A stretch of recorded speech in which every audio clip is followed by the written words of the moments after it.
Te muestro cómo crear este efecto vintage rápido y fácil.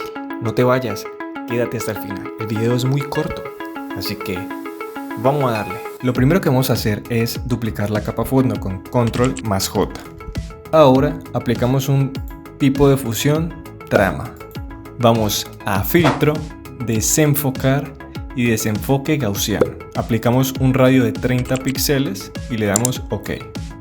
Creamos una nueva capa con los siguientes comandos: Control, Shift, Alt más E. Presionamos doble clic en la capa para abrir el estilo de capa. Vamos a deseleccionar el color azul, el color verde y le damos OK.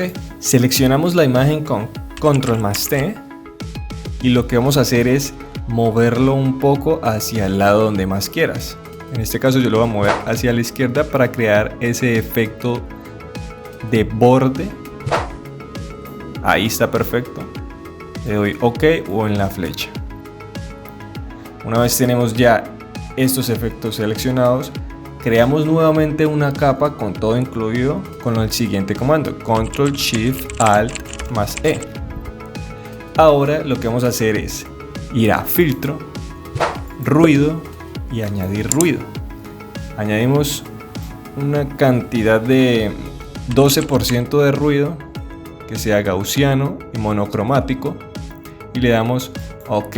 Ahora, para finalizar, vamos a ir a filtro, galería de filtros y vamos a seleccionar en esta carpeta de texturas la texturizar, que sea en lienzo, y le damos una escala de 120 y un relieve de 4 estaría bien. Damos OK y listo. Así tenemos el efecto vintage que estábamos buscando.